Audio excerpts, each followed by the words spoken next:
People whose work brings them into other people's homes. What crap have you seen?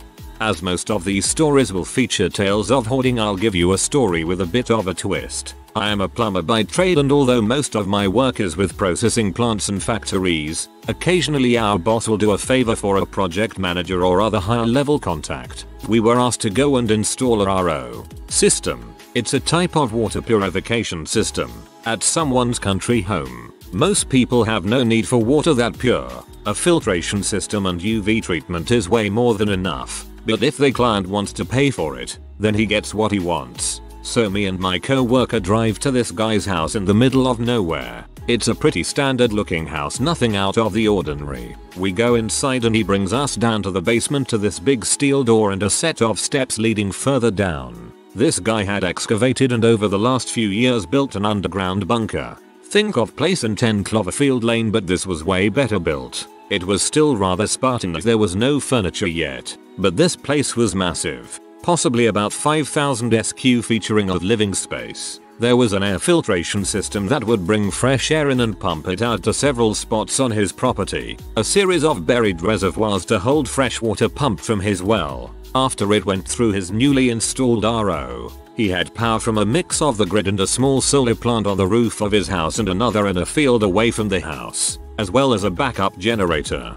There were shelves in the walls with lights installed for growing small crops. Even one room that he said will be dedicated to raising a couple of chickens. This man was geared up to survive the end of the world and had spent a ton of money to do so. I have seen a lot of preppers before, but this was a very different level of prep. See, something like that I wouldn't have a problem with, as long as the owner is sane.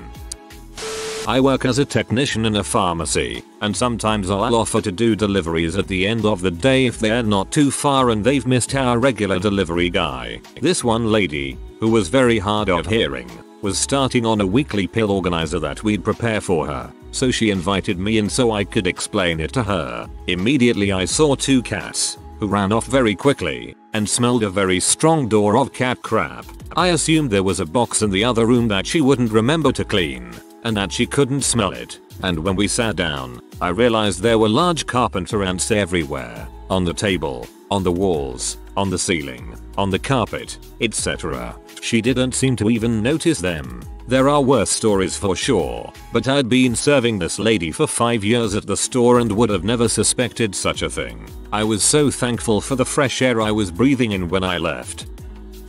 We supplied MDF baseboards to a 90-unit government-assisted living building during new construction. The contractor didn't want to pay for waterproof, so he bought regular MDF. The entrance doors were knockdown steel frames. The floors were slate tile. 90 families moved in one day, and then the building superintendent mopped all the floors at about 2 AM. The slate floors are uneven and a lot of water got used to clean up. The mop water soaked into the MDF baseboard, which expanded so much it pinched the metal frames tightly to the doors and jammed every single unit door incredibly tight. I got there around 5:30 am to do some stuff and the banging and hysteria started. 90 units where people were locked in after their first night. Many thought this was a final solution scenario. We had to have someone turn the handle and someone else boot the door full force to get them open, one at a time, while each resident woke up from hearing their neighbors panicking and doors being booted in with steel toes. Pretty hectic for before 9 AM. Sounds like several lawsuits waiting to happen. Construction materials are not where you want to cut costs. I'm in and out of thousands of houses every year, so I've seen a lot. One of the strangest was finding hidden cameras. The people were moving in that day, so not theirs. Set up in the attic and pointing into bedrooms and bathrooms. Also in the same attic, it was a big one, was a completely furnished hidden room that was only accessible from the attic. Needless to say, the homeowners were pretty freaked out. Just last week I went into a house to fix something, trying to keep it vague. 4 cats, 4 dogs. Place smelled like crap. Garbage everywhere. Okay, not the worst place, but up there. The thing that creeped me out were the quotes. On pieces of paper in every room I visited he has things written down. They will not break me. Cowards and backstabbers ruined my life. I will not play ball crap like that. He also whispered to his pet about me, what I was doing, how I was going to help him succeed. Yeah, that was weird.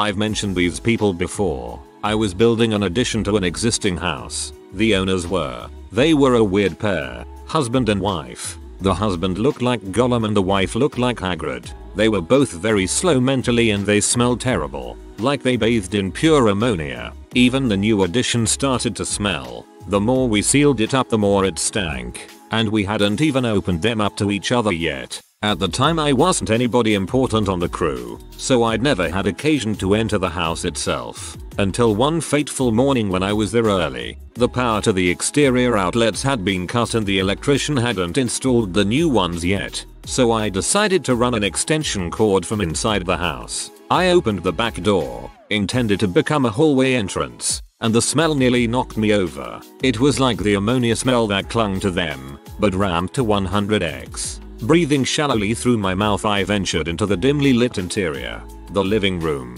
or at least I think it was a living room, was a little maze of containers, cages, 18 inches tall and a couple feet square, all stacked one on top of the other. As my eyes adjusted, I thought they were filled with rabbits. The ones by the door were stacked such that I could see over them. Elsewhere and against the walls they were stacked to the ceiling, each and every one of them with an occupant. I stepped closer. Not rabbits. Cats. Hundreds of cats. Each cage containing at least one, some 2 or 3, each stacked 4 or 5 high, nothing under them, each one peeing and crapping on the cage below. I got the frick out of there.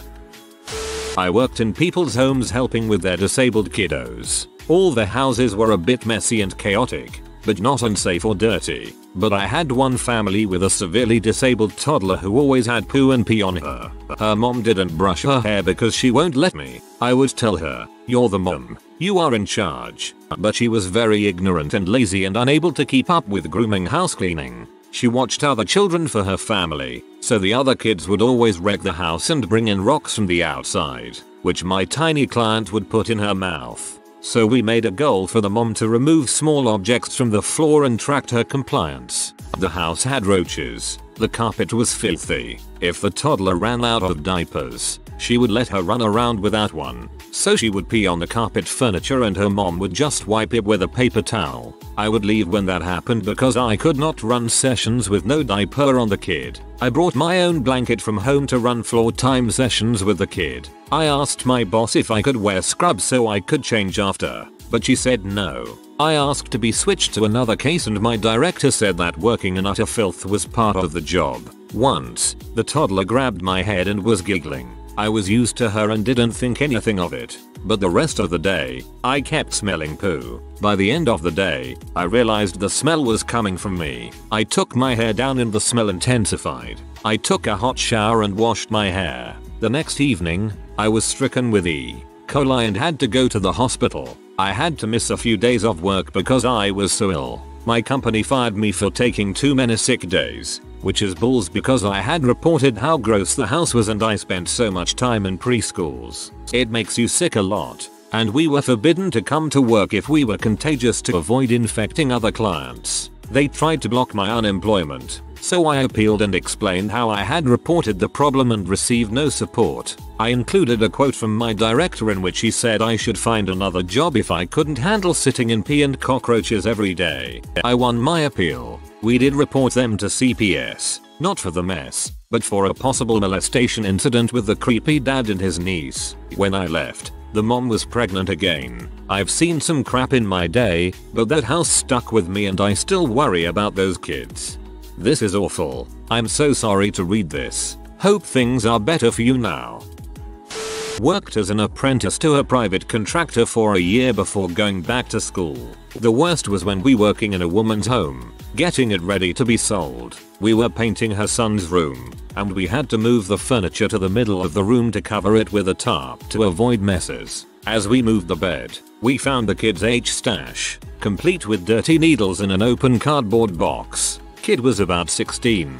We didn't say anything to anyone, just slid the box under the moved bed and went to work. We were pretty glad to be out of that place ASAP though. Along with the kid, his single mother definitely seemed to be tweaking at points, and looking back on it I suspect she was an addict as well. On the other hand, The best job we had was a 6-month job that started as a front entryway reno for a woman who recently lost her husband. When we started, she kept to herself and spent most of the days in her room. She had some medical issues that prevented her from working and was clearly very depressed. The entryway renovation became a living room, and then kitchen, and then basement, and eventually a whole home renovation inside and out. The woman kept finding new things she wanted done. In the process of all of this, she started to heal, and by the end of the job she was always out in the living room or kitchen, chatting away with us and feeding us and taking care of us. The last day of work was only a 2-hour cleanup, after which she took us out to lunch to thank us for the renovation and, more importantly, helping her overcome the depression that she was dealing with. I love that lady. TLDR. Addicts and nice old ladies. Nice to have a happy ending in here. I used to work on foreclosed homes as an inspector of sorts. I remember we went to one foreclosed house where all the windows were painted black. Inside were these massive wooden stands with fluorescent lights and nothing else. I don't even think any of the appliances were left. The thing that gets me to this day though about this house was that the people growing weed there thought painting the windows black would be a good idea, because that's not suspicious at all. If only there were a way to keep people from looking in through my windows. Some kind of covering, perhaps, a piece of fabric, or something. No, that would draw too much attention. Paint is the only way that makes sense. I'm in nursing mental health. Some of the more memorable things I saw were during my student placement many years ago. For instance, one old guy I visited was a bit odd. As he was talking I was scanning the room and see these framed photos of him from decades ago. He was in full blackface in them. Why he proudly displayed these photos I don't know. Also, as a student, I encountered what I believed was a case of spousal Munchausen by proxy. The client was bedbound and had been for decades following a vehicle accident. She was skin and bones, couldn't communicate, and had some type of fungal infection covering her skin. The husband would watch her like a hawk and didn't leave the nurse and I alone with her for a moment. Very controlling, yet played up the carer role. It just didn't seem genuine, and I suspect he was getting secondary gains from the years of sympathy in his role. Hence my belief it was a case of MVP. There was also some other guy living in the house who just stood around and watched us like a creep. When we got in the car after the visit both the nurse and I agreed it was extremely disturbing. Nowadays I'm in psych and the things I see don't faze me. Home care worker here. We see some fricked up crap caring for the elderly and disabled. I had this one house, a middle-aged woman and her elderly mother, who made me sick to my stomach. I smelled the house from the driveway, a mix of animal and human crap with a side of decay. They were hoarders, and not just any kind either. They were food hoarders. My god, the smell on the inside made me gag when I stepped in the kitchen and I change adult diapers for a living. This crap was unholy. I cleaned up piles of food which had expired years ago, buckets of discarded pee and dozens of dead mice. The worst part was, they had a dog. That poor thing. They had a full-grown cocker spaniel which wasn't allowed outside, ever. I felt so bad for it. For years the dog went without fresh air or sunlight. They just let it crap on pads in the kitchen of all places and refused to let it out for fear it would run away. Not to mention my client, the elderly mother, was the poster child for assisted suicide. We became very close over the year I spent trying to help them get their lives together, and repeatedly this poor old lady tried to off herself in increasingly creative ways. Crap broke my heart. In the end, I had to force Adult Protective Services and the Humane Society to get them out of there. I couldn't do anything to fix that fuckery. The daughter was a former cop and had kept the authorities out for years. But after having them called out to the house for the third time they finally believed me and checked the mother out. They were horrified. Needless to say, old lady and dog were out of there within the week. Fricked up part was, the dog got out first. I knew of a case in my line of work where the abused dogs were removed before the abused kids were. I once saw a woman that had built a massive castle the length of a typical bed for her bunny rabbit. It was as high as the ceiling and it had a moat and everything. Now that's just impressive. Carpet installer for 30 years. The list is endless. Some highlights. full-on sex dungeon in the basement. NYC male prostitutes with custom wallpaper, silver drawings of gay sex on black background. Did several buildings for a developer. Later saw him on front page of paper getting arrested for kidnapping extortion. He was Russian mafia. Have showed up to find piles. Not one pile. Piles of dog crap all over the house. A secret computer lab in a bazillion-dollar home behind a bookcase. Down a long concrete hallway and a giant steel door. Had the power company running an underground line outside the home I was working in. They hit the water main for the entire area. Guy had a water spout in his front yard like Old Faithful, only it didn't stop until they dug up his entire yard and the water had destroyed the entire bottom half of his house. He was at work, had no idea it was happening. I could go on. Go on. Oh boy. Gotta do this relatively frequently. I work in mental health, so a lot of homes I go into just reek of mental illness from the outside in. Messy, dirty and chaotic looking homes are a big indicator of mental health issues. Some houses I've ventured into have this strong odor, coming from a variety of things like uncared for pets, dirty laundry, old food, and just general human stench. Almost always there is both trash and clothes all over the floor, broken crap everywhere. Because it's kids I work with, most times there is holes in walls and property damage caused by said kid when enraged. Girls typically leave sanitary pads, tampon cartridges, sometimes used, on the floor. I've seen bugs and bug traps because they are infesting the home. Went into a house once where I found out later that it was infested with scabies. Obviously I was super paranoid about getting them for days. One girl's stairs had nail polish staining her stairs because she threw open bottles down in a rage. Typically, there is also at least one cat, usually more. These cats don't use the litter box, or, if they do, it hasn't been cleaned in so long that it is just plain disgusting. So that means that the cats will just pee on the piles of clothes lying on the floor. Lots of times the kid living there will actually put on the clothes, shoes, socks that had been previously soiled by animals. Usually the animals are in poor health. It's really quite sad. On the outside, it's easy to tell if the house inside will be in disarray. Unkept lawns, garden overgrowth, Christmas decorations still up in June, animal poop not cleaned up. That's all I can think of for now. I've gone home on many occasions after work and gotten directly into the shower. I don't typically go into other people's houses. I'm a mechanic who does house calls, which occasionally brings me inside to wash my hands or use the bathroom. The best one was when I was doing a job for a man who broke down at his girlfriend's house. After the job was done I asked to go inside to wash my hands and he says it's fine. I'm washing my hands at the sink and suddenly this naked black woman comes out of a room and gives me a confused look. Her. Who are you? What are you doing in my house? Me. I'm the mechanic. Her. You can't be the mechanic. You're a woman.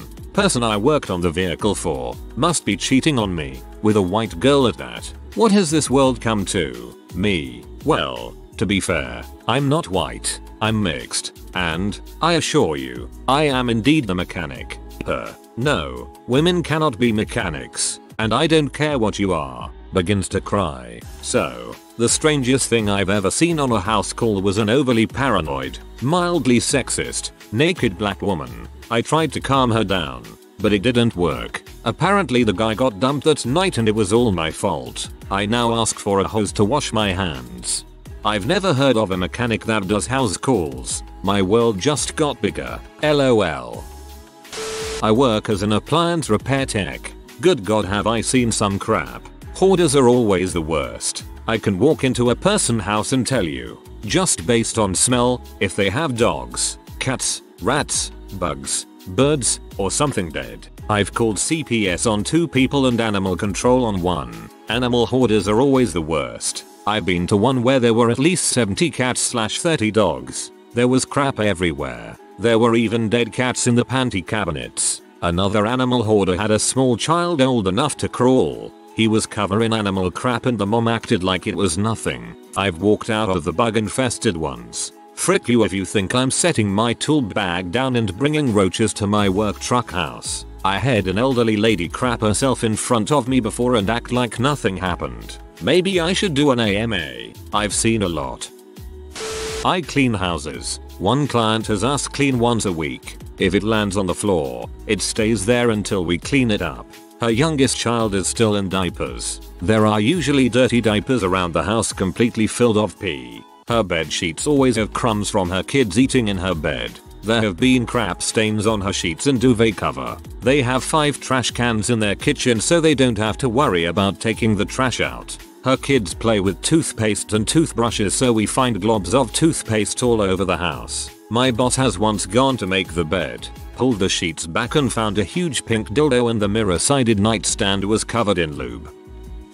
I'm a probation officer, so I have to inspect people's homes and sometimes search them. First off, countless dildos, vibrators, butt plugs, pee, which apparently still comes in magazines, savages, drugs, lots of drugs, guns, more cash than I've ever seen in my life. Earlier this week I pulled a shoebox out from under a bed and it was completely full of stacks of cash. Lots of homes in the more poor areas have major roach infestations, which is pretty gross. Some of the circumstances that people live in make me understand why they would want to commit crimes to make money, not that it makes it okay. 2 of the worst strangest things that come to mind. 1. A fishing bucket with a cast net inside of it, filled with water. I accidentally stuck my hand in the water when I grabbed the net as you couldn't see the water. I found out later that the reason a bucket of water was in his room was because of his water-based penis pump.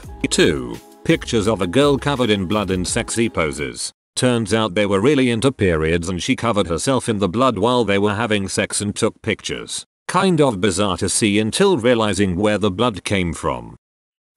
Working in financial services here with insurance and investments, while I've seen a whole slew of different crap between new old clients, probably the most interesting aspect of the job is seeing people who make really good money for themselves but live well within, and sometimes below, their means. One particular case was a young guy in his early 30s who had accumulated quite a bit of wealth, was making upwards of $85k a year plus bonuses and was living in a rather run-down apartment in a bad side of town. Roaches, leaky ceiling, the works. Who wasn't looking to upgrade his living situation. Ended up being one of my favorite clients. Super nice guy, level head, we play golf on the weekend sometimes still. That dude sounds cool. My dad used to install dishes for Dish Network. He was at a client's house and ended up getting scraped up by a taxidermied bear. Also, someone had alligators, which is notable because we live in Minnesota. Not me personally, but I've worked with a nurse who does home visits. One of her patients had a very well-trained duck. It would greet people at the door and was even potty trained. I now really want a pet duck. Sounds cool until he is constantly trying to sell you insurance. Former door-to-door salesman checking in. Sold subscriptions for TV and internet. Once tried to sell to a lady, Reed, probably serial killer, whose house was filled with literally thousands of porcelain dolls of all shapes, sizes, styles, and degrees of scariness. She had everything from pristine dolls that looked like they'd never been touched to Annabelle tier filthy monstrosities that honest to god looked straight out of a horror movie. And these dolls were everywhere. Also her floors and what I could see of the walls were painted red. Super creepy. 10/10. Would almost get murdered again. What crap. I've been in a flat where the toilet had stopped working, so the people living there had been crapping in the bath. No attempt to hide it or get rid of it. Actually vomited from the smell. Haven't been brought into other people's homes through my work, but I've been on the other end of the spectrum. I'll never forget the maintenance dude in my old apartment complex who awkwardly ignored the ungodly amount of pot-related drug paraphernalia and piles of weed on the coffee table with each surprise visit. Could have gotten us evicted, but instead he just fixed crap for us. College was great.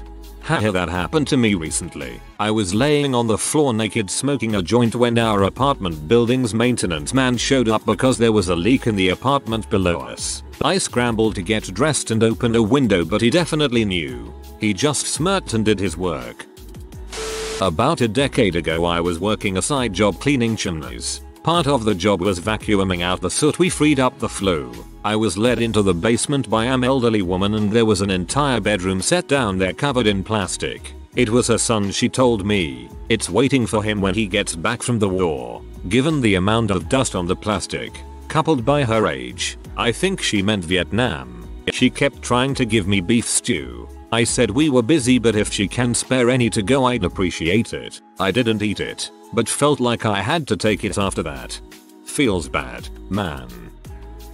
I got a gag gift for Christmas of a massive painting of Kramer from Seinfeld. It's ridiculous, yet we decided to hang it up anyway. I had forgotten about it until an electrician came over to fix something and saw the painting. He laughed so hard he had to excuse himself and go outside for a few minutes to compose himself. But I know what painting you're talking about. It is funny.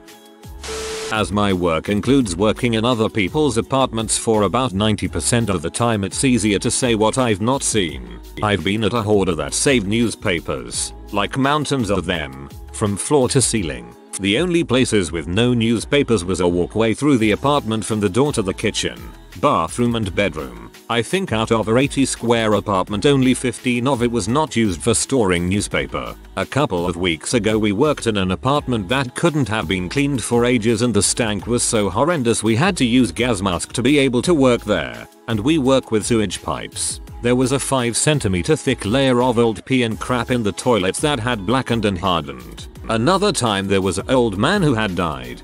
Thankfully we weren't in the apartment at the time, but we got the landlord to call the police to unlock the apartment and check it. Turns out the man who had passed had been dead for 3 months and was so badly decomposed they had to add him with a photo from his apartment. But the saddest thing was an old lady who was blind and partially deaf who only laid in bed all day only listening to the radio, and the only company she had was the aide that came 3 times a day for an hour tops. Also lots of nudity, and not the good kind. I'm talking about 70 and us. If you made it through it all, sorry for grammatical errors as English is not my first language. Your English is great really, I wouldn't have known. Provided legal services to very poor, rural individuals. Saw a level of absolute poverty a minority of people know exists. Plywood outer walls, curtains, blankets for doors, broken windows boarded up, medical conditions with minimal treatment, like respiratory illnesses, strokes, injured limbs, etc., which resulted in complete disability. That disability would snowball into a totally disheveled and filthy living space. Pet droppings, trash, essentially a hoarder's style of living without the actual hoarding part. I grew up poor, but nothing like this. Saddest crap I've read in a while on here. I used to work in door-to-door sales, so I saw quite a lot of crap. One time I knocked on a door and the screen door was shut, but the door behind was wide open and I could see right down the hallway into the house. This guy, who I can only assume was waiting for someone else, literally jumped round the corner at the end of the hallway, bollock naked, locked eyes with me and screamed and hid round the corner again. He very awkwardly asked why I was there and I explained, in between fits of laughter, and said I'd leave him to it and I hope he had a great day. Another time a guy opened the door at 11:30 am holding a bottle of Jack Daniels that he was drinking from and invited me in. He had 3 teeth and no shirt on. I politely declined. I went into a lot of houses where people just obsessively hoarded anything and everything, from figurines to travel mugs to old newspapers. If you are new to the channel, you can subscribe. I publish new videos every day. Until then, check another video.